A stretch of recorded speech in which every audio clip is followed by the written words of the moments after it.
well, how many years did that take off your life? That's exactly right. That's all I could think about. You know, is I have a happy life. I love life, and I'm sitting there thinking during the game, I guarantee you this is shortening it. This is shortening my longevity, and I'm a little worried about that. So I don't know where I'm going to make up for it, but I can tell you tonight was not a good night for that.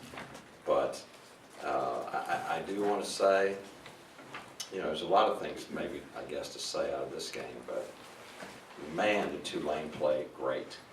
They played great. And I've been seeing this. I've been telling everybody for a few weeks, even our staff, been watching them. Mike's doing an incredible job. You know, when you have a record like they do at this time of year, a lot of teams they're just going through the motions, and they're just, you know, they're just counting days and waiting to get. I've seen it a million times. So I turn these guys on. I keep watching them. They play hard as can be. They're executing better than ever.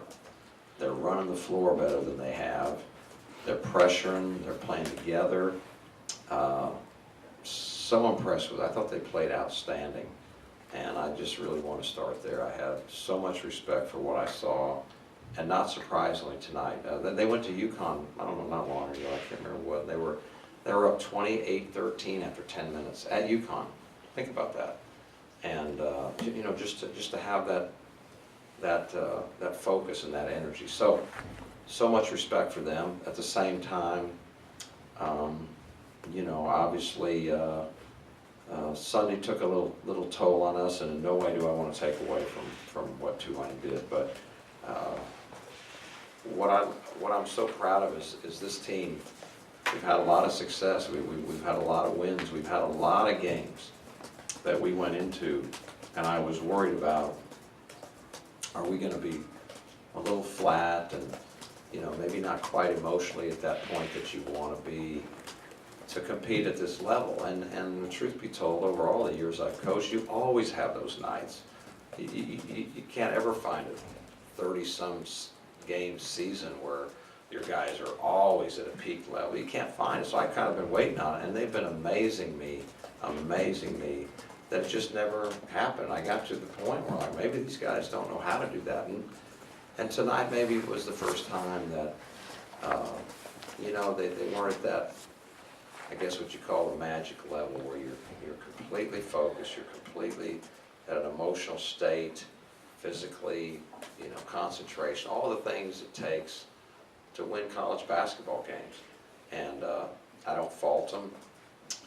A lot has gone on here lately, a lot of attention, a lot more cameras, a lot more people calling and coming by, and a lot more tickets, and a lot more people across campus, you know, getting them a little distracted, which is all wonderful. But human nature took over, and we were obviously not on the perfect magic level of competition in the first half. But I'm so proud of them. I mean, it was just, we just had to try to win the second half on grit, really, and just will it. And once again, we did. So for me, say it again, have so much respect for our team, have so much respect for these guys. I hope we learned a good lesson, but not one that we've had to learn that much this year. And really happy for them that they didn't leave tonight, you know, in the kind of pain that they would have been, knowing that they let something get by. But again, I give Tulane tons of credit. Was this kind of an example that, you know, things that might look incredibly easy for y'all aren't going to be easy the rest of the way?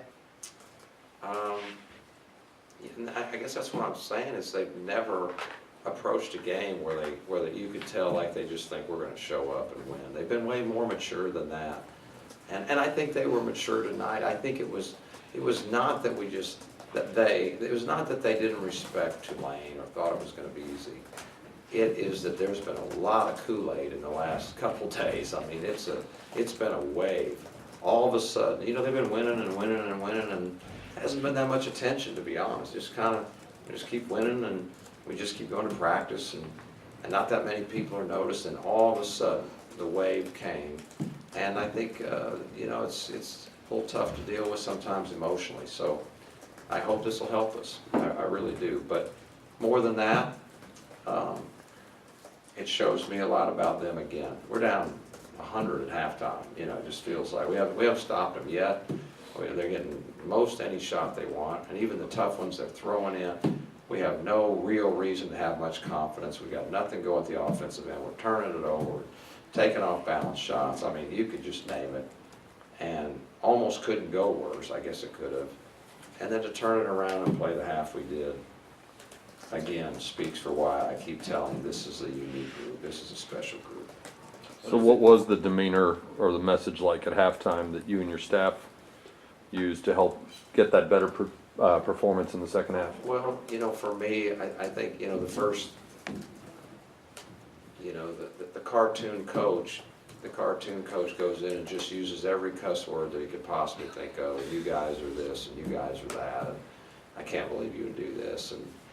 And maybe there are times when that's really, really neat. I didn't feel that. I didn't feel that. It was more talking to him about, you know, we talked about this, and this is no time to give it the "we told you so" speech. We are where we are, and we got 20 minutes, which is plenty of time, and we got to start playing basketball the way we play. And we've got to start having not one thought in the world except that we're going to try to bust our ass on every single possession. That's it. Nothing else. Don't look at score. Don't look at time and score. Just get a little bit lower and fight and scratch for every possession. That's it. That's what we need to do. And that was the message. And, you know, obviously we said this is, we're a pretty strong team. We're capable of doing this. And darn if they weren't. You could see their, you know, you've seen it before though. You watch this team, that couldn't surprise people that follow us closely, you know.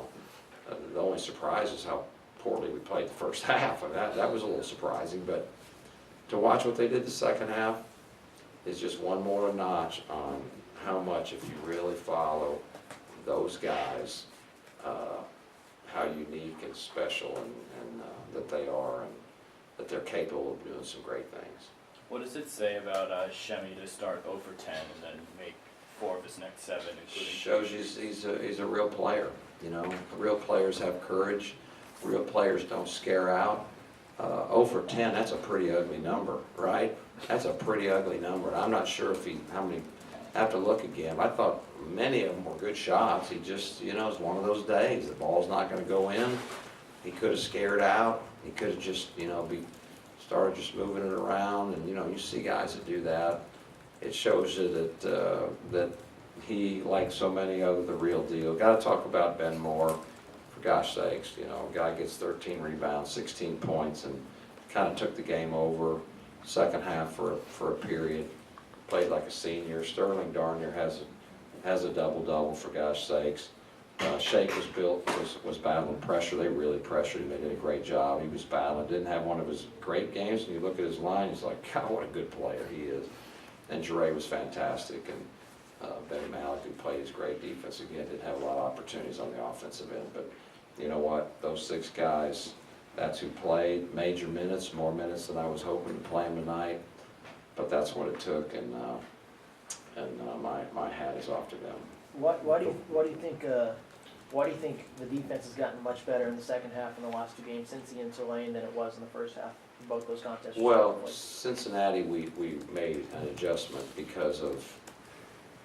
not because that we didn't know ahead of time, but because of we were trying to play our way to no foul trouble. So that was actually somewhat planned. The reason tonight is because we dug the worst hole in the world that we could, and so now we have no other choice. I guess we had another choice we could lay down, but the reason it was so good is we're desperate. You know, we were desperate today.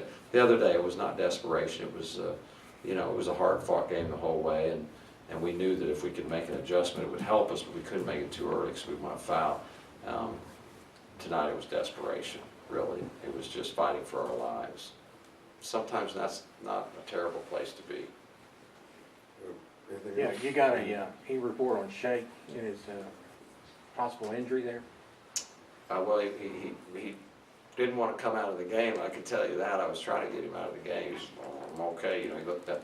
I don't know anything. After the game, it just all happens fast. Was it his ankle? I honestly don't even know. I don't even know what it is. But acted fine. We were standing together, you know, during the song afterwards, and he said, I'm fine. So, I don't know, I'll talk to Warren here in a bit, but honestly, I don't know what it is, but he finished the game, so that makes me optimistic.